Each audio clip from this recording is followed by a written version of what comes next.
Tinolang free-range chicken ang niluto namin sa farm. Tama-tama sa napakahangin at napakalamig na tanghalian. Dahil malamig, mahangin. Kahit na marami na kami nagawa, parang wala lang ni walang pawis. Kaya tama-tama talaga sa panahon ngayon ito. Tapos relax na relax pa dito sa aming kubo. Ibuga na ang malunggay.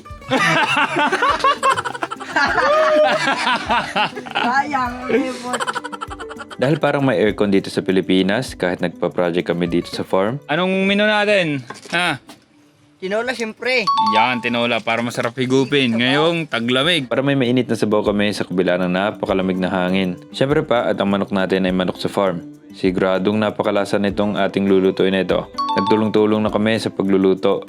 Ako ang nagdadad ng manok, si Jude ang nagsaing, may nagbalat ng papaya at naghihimay ng malunggay. Dinala na namin ang single burner at LPG para sure na di tayo mabitin sa pagluluto. Narealize ko na ang mahal pala ng inaabot kapag buti ang ginagamit imbis na LPG.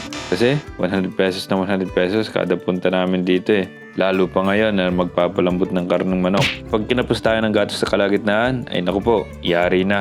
Kaya dito tayo sa shore at mura kahit paano. Kapag nandito kami sa farm, as much as possible, gusto ko nagluluto dito. Kasi alam ko na amin talaga to kabuuan ng andito sa amin. Lupa, kubo at mga gamit. Di naman sa pagyayabang. Pero yung lumaki ka kasi sa lugar na hindi fully nyo pagmamayari, may part sa'yo na talagang mapaproud na lang at mapapapat on your back pag nagkaroon ka ng sariling space na as in masasabi na sa'yo. Anyways, tama na ang drama. Tuloy na natin ang pagluluto. Parang dami pala ng papaya. Tinolang papaya na may manok. Halos kasing dami ng manok mismo Buwasan na lang natin ng konti mamaya. Nang matapos na ang kanin, tinola na ang ating lulutuin. Kaso wala pala tayo syanse din Kaya patpat muna ang ginamit ko habang nagdi-DIY si Jampol ng syanse. Gisa-gisa pa lang naman ang mga sibuyas at bawang kaya no problem pang isang piraso na patpat. Kaso nagulat ako na natapos ang kanyang project. Paddle. Ayan na kami dito. Fraternity. Ulam. Salang. Sineserve naman niya ang purpose niya kaso weird niyang gamitin at ang sibuyas bawang, ayun, kapit hanggang gitna na siya sobrang lapad. Sari-saring bata. Maganda kasi na masangkot siya talaga na maayos itong manok para swabe-swabe. Alam niyo ba na first time kong magluto ng tinola? Alam ko kung paano magluto kaso hindi ko pa na-try. At syempre sabi nga, there's always time for first time. Nang mamekos-mekos ko na lahat ng mga condiments, na-realize ko na wala akong dalang Knorr cubes na naman. Nawala pa yung baon ko na betchin. Aray ko. Asa na lang talaga tayo ngayong araw sa lasa ng ating manok. Lagyan natin yung papaya. Konti lang. At marami naman tayong manok. Mayaman tayo. Tikman natin.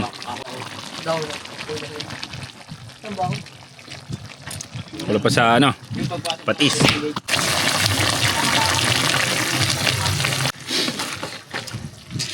Bawi na lang sa nutrisyon.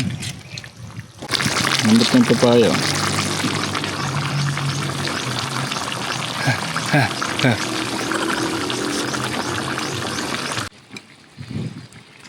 Yun.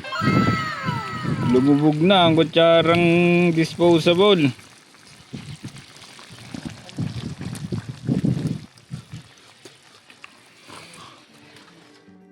Dahil okay na, nagsimula na kami maghain. Kita nyo naman kalakas ng hangin at kalamig pa niyan.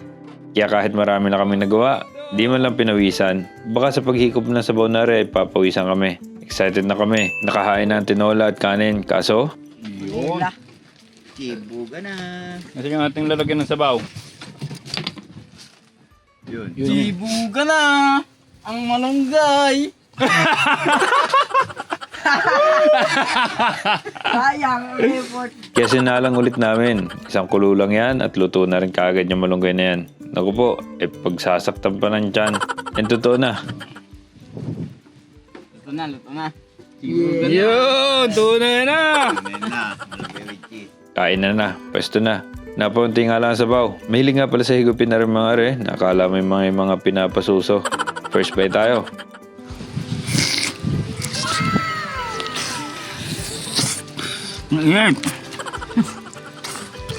Naglasa nga naman ang tinola rin. Kahit first time, ayos man. Masarap din kinalabasan. Saktong-sakto sa napakahangin at napakalamig na tanghali. Marami na naman tayong lakas mamaya sa gawain. Yun lang. Peace.